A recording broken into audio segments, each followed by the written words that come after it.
శ్రీమాత్ర నమః. గోవులో ముక్కోటి దేవతలు కొలువై ఉంటారు కదా. అసలు గోవును చూసిన వెంటనే అనిపిస్తుంది మన ఇంటికి కూడా తెచ్చుకుంటే ఎంత బాగుంటుంది అని. మేము కూడా ఏం చేసాము అంటే అలాగే ఇంటికి తెచ్చుకున్నాం. అపార్ట్మెంట్లు కదా, కింద అయితే చక్కగా మట్టి నేల అయితే బాగుంటుంది, కానీ అపార్ట్మెంట్లు మేము తెచ్చుకున్నది కూడా పుంగనూరు అనమాట. చాలా చిన్నదే తీసుకొచ్చాం. తీసుకొచ్చిన అరగంటలోనే మాకు అనిపించింది బాబోయ్ ఎందుకు తీసుకొచ్చామా అని. ఎందుకంటే టైల్స్ మీద అది జారిపోతుంది. అంటే మామూలుగా అయితే నడిచేస్తుంది, కానీ అది పాపం మూత్రం పోసింది అని అనుకోండి, ఆ తడిలో అది జారిపోతుంది. అది అలా జారిపోయినప్పుడు నాకు అనిపించింది అసలు అపార్ట్మెంట్ లో పెంచుకునేందుకు ఇది పొంగనూరు అంతగా సూట్ కావేమో, బాగా మీనియేచర్స్ కంటే కూడా చాలా చిన్నగా ఉంటాయి కదా, అవేవైనా సూట్ అవుతాయేమో అని అనిపించింది. అయినా కానీ పాపం ఆ దూడను తీసుకొచ్చినప్పుడు ఎంత బాధ అనిపించింది అంటే, అంతవరకు దాని తల్లితోటి మిగతా ఆవులతోటి ఉన్న ఆ దూడ ఒక్కసారిగా ఇంటికి వచ్చేసరికి దానికి అయోమయంగా అనిపించింది. దాని పేరు పెట్టి పిలిస్తే చెవులు ఇలా రెక్కించి చూడడం, అవన్నీ చూస్తే చాలా ఆనందంగా అనిపించింది. కానీ ఆ టైల్స్ మీద పాపం మూత్రం పోసినప్పుడు జారిపోతే ఒక్కసారి ప్రాణం పోతుందేమో అని అనిపించింది మాకు. అంత భయం వేసింది. సరే మళ్ళీ వెంటనే వెళ్ళి దింపేసి వచ్చేసాం అనమాట. ఒక్క అరగంట ఆ సమయంలోనే దింపేసి వచ్చేసాం. అసలు అక్కడ దగ్గరికి వెళ్తుండగానే ఇలా డోర్ తీయంగానే అది పరిగెత్తుకుంటూ వెళ్ళిపోయింది. వాళ్ళ అమ్మ దగ్గర పాలు తాగుతుంటే మిగతా దూడలు వచ్చి పాపం దాన్ని ఎలా ఒళ్ళంతా నాకుతూ ఉంటే అనిపించింది, అసలు తల్లిని పిల్లని వేరు చేసేస్తారు కదా, ఎలా వేరు చేస్తారు, అలా వేరు చేసేందుకు మనసు ఎలా వస్తుంది అని అనిపించింది. అటువంటి ఆప్యాయత మనుషుల మధ్య కూడా ఉంటే ఎంత బాగుంటుంది కదా. కానీ అలాంటి ప్రేమ మనుషుల మధ్య కరువైపోయింది.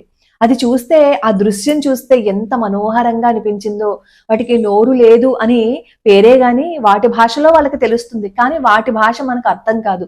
నిజంగా గనక ఆ సమయంలో వాటి భాష మనకు అర్థమై ఉండుంటే ఎవ్వరూ ఏ తల్లి బిడ్డని వేరు చేయరు, అసలు ఏ పశువు దగ్గర నుంచి దూడని వేరు చేయరేమో అనిపించింది అనమాట ఆ దృశ్యం చూస్తే. సరే, ఇప్పుడు మీకు ఒక అద్భుతమైన విషయం చెప్పాలని అనుకుంటున్నాను. చాలా మంది అడుగుతున్నారు, ఆర్థికంగా చాలా ఇబ్బంది పడుతున్నావమ్మా, మాకేవి స్తోత్రాలు శ్లోకాలు రావు, సమయం కూడా మాకు సరిపోవటం లేదు, ఏదైనా ఒక చిన్న శ్లోకం ఉంటే చెప్పండి అని. ఇది చిన్నదే పేరుకి, కానీ అద్భుతమే చేస్తుంది అనమాట. అసలు మీరు ఈ వీడియో చూస్తున్నారు అంటే ఇంకా మీ కష్టం నుంచి మీరు బయటపడే మార్గమే వచ్చిందేమో అని అనుకోవచ్చు. ఇది గోమాత ప్రార్థన. సరిగ్గా 1 నిమిషం పడుతుంది అనమాట ఈ గోమాత ప్రార్థన చేయడానికి. ప్రతి క్షణం 1 నిమిషమే కదా పడుతుంది. మీకు అలా మనసులో అలా ధ్యానంగా అలా తపస్సులాగా ఆ శ్లోకాన్ని చేసుకుంటూ ఉన్నారనుకోండి, ఆ స్తోత్రాన్ని, ఇంటిలో ఆర్థిక ఇబ్బందులు ఏవైనా ఉంటే మనకి తెలియకుండానే పోతాయి. ఆర్థిక ఇబ్బందులు పోవడం అంటే లక్షలేవో మనకి లాటరీలు తగలక్కర్లేదు, తినడానికి తిండి, మనకి ఏ ఇబ్బంది లేకుండా ఆ సమయానికి డబ్బు చేతికి అందితే సరిపోతుంది కదా. అలా ఆర్థిక ఇబ్బందులు ఏవైనా ఉంటే అవి పోవడంతో పాటుగా మనశ్శాంతి కూడా దొరుకుతుంది. గోవుని స్మరిస్తే చాలట, గోవు గురించి తలుచుకుంటే చాలట, సర్వ అరిష్టాలు పోతాయి. అలాంటిది ఈ గోమాత స్తోత్రం చేస్తూ గోశాలకు వెళ్ళి 9 ప్రదక్షిణలు చేసి ఆ గోవుకి గ్రాసం తినిపించాము అని అనుకోండి, ఇంకెంత పాజిటివ్ వైబ్స్ వస్తాయనేది ఒకసారి ఆలోచించండి. అందుకే నేను మాస శివరాత్రికి మీరు ద్రవ్యం పంపిస్తూ ఉంటారు కదా, 216 రూపాయలు. అది ఒక్క అభిషేకానికి మాత్రమే కాదు, గోసేవకి, వేద పండితుల పోషణకి రక్షణకి కూడా అనమాట. ఎందుకు అక్కడ తొందరగా కోరికలు నెరవేరుతుంటాయి ఎవరైనా అభిషేకం చేయించుకుంటే? ఎందుకంటే ఆ ద్రవ్యం గోసేవకి, వేద బ్రాహ్మణులకి కూడా ఉపయోగపడుతుంది కాబట్టి. అందుకే నేను ప్రతి నెల మరిచిపోకుండా ఆ పోస్ట్ పెడుతూ ఉంటా. ప్రతిరోజు ఏం చేయాలి అంటే, మీకు బ్రాహ్మీ ముహూర్తంలో ఒకవేళ నిద్ర లేవగలిగితే బ్రాహ్మీ ముహూర్తంలో నిద్రలేండి. లేదు అంటే పొద్దున్నే స్నానం చేసేసిన తర్వాత, మీరు దీపారాధన చేసుకున్న తర్వాత మీరు పనులు చేసుకుంటూ కూడా ఈ స్తోత్రం చదవచ్చు. అలా ప్రతి క్షణం చదవచ్చు. మీరు ఆఫీసులో ఉన్నా, ప్రయాణం చేస్తున్నా, ఎక్కడ ఉన్నా ఈ గోమాత ప్రార్థన చేయొచ్చు. కాకపోతే ఇంట్లోకి రాని సమయంలో మాత్రం చేయకండి. అలాగే ఇంట్లోకి రాని సమయంలో కూడా ఆడవాళ్ళు గోమాతను వెళ్ళి ముట్టుకుని రాకండి. ఎందుకంటే సర్వదేవతలు కొలువై ఉంటారు గోమాతలో. ఇంట్లోకి రాని సమయంలో ఆడవాళ్ళు మేత పెట్టడం అది చేయకండి. కొట్టి పారేస్తారు, ఏంటి తప్పు, పశువే కదా అంటారు. అది మహాపాపం. గోవును మాత్రం ఇంట్లోకి రాని సమయంలో ముట్టుకోవటము, ఆహారం పెట్టడము చేయకండి. అసలు గో సేవ చేస్తే అది మీరు ఏ విధంగా చేసినా సరే ఎంత పుణ్యము అంటే, మనకి ఎన్నో అరిష్టాలు పోతాయి. మనకి ఎప్పటి నుంచో పట్టి పీడిస్తున్న బాధలు, వేదనలు అవన్నీ పోతాయి మనకే తెలియకుండా. నెమ్మదిగా ఆ కష్టాల నుంచి మనం బయటపడిపోతాం. ఆ స్తోత్రంలోనే ఉంటుంది.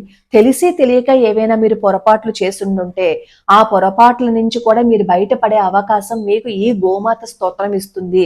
ప్రతి క్షణం ఈ గోమాత స్తోత్రం చదవండి అని చెప్పి మనకి ఆ స్తోత్రంలోనే ఉంటుంది. గోసేవ అంటే మనం ఏదో ప్రత్యేకంగా అక్కడికి వెళ్ళి ఆ గోశాలను శుభ్రం చేయటం మాత్రమే కాదు. గోవు ఆపదలో ఉంటే ఆ గోవును కాపాడడం కూడా గోసేవే. కబేళకు తీసుకువెళ్ళిపోతూ ఉంటారు, అలాగే రోడ్ల మీద ప్లాస్టిక్ కాగితాలు అవన్నీ తింటూ ఉంటుంది. అలా తింటున్నప్పుడు దానికి ఆహారం పెట్టడం, కబేళకు తీసుకువెళ్ళిపోతున్న ఆవులని రక్షించడం, అలాగే ఆవు పాలు కొనడం కూడా గోసేవే తెలుసా. జెర్సీ కాదు, స్వదేశీ గోపాలు కొనడం కూడా గోసేవే. తద్వారా ఏమవుతుంది, గో పోషణ పెరుగుతుంది, గో సంతతి పెరుగుతుంది. అలా పెరిగితే ఏమవుతుంది, భారతదేశం కళకళలాడిపోతూ ఉంటుంది. మన భారతదేశాన్ని ఎవరు ఏమీ చేయలేరు తెలుసా. అప్పుడు మన దేశంలో యజ్ఞ యాగాదులు గోపోషణ ఉంది కాబట్టే ఎంతమంది దాడి చేసినా ఈ రోజు మన భారతదేశం ఇంకా నిలబడి ఉంది అంటే కారణం ఏంటి, మన ఋషులు చేసిన యజ్ఞ యాగాదులు, ఇంకా ఎంతో మంది చేస్తున్న యజ్ఞ యాగాదులు, అలాగే వేద పండితులు వాళ్ళు వేదం వల్లివేస్తూ ఉంటారు. ఇవన్నీ మన భారతదేశాన్ని రక్షిస్తాయి. ఈ స్తోత్రాన్ని నేను రోజుకో శ్లోకంలో అప్లోడ్ చేశాను, ఒకసారి అక్కడ నేర్చుకోండి. ఒక్క నిమిషం, ఎంతో సమయం పట్టదు. దీనికి నియమాలు కూడా పాటించక్కర్లేదు. సర్వకాల సర్వ అవస్థలు యందు మీరు మనసులో చేసుకోవచ్చు. కానీ ఇంట్లోకి రాని సమయంలో మాత్రం కాస్త జాగ్రత్తగా ఉండండి. మీరు కూడా ఎప్పుడైనా గోవుని పెంచాలి అని అనుకున్నారా? ఒకవేళ పెంచితే మీకు ఎదురైన అనుభవం ఏంటి? మీరు పిలిస్తే ఆ గోమాత పలికిందా? ఇవన్నీ మీకు ఒకవేళ అలాంటి అనుభవాలు ఉంటే నాకు కింద కామెంట్లో పెట్టండి. లోకా సమస్తా సుఖినో భవంతు, సర్వే జనా సుఖినో భవంతు.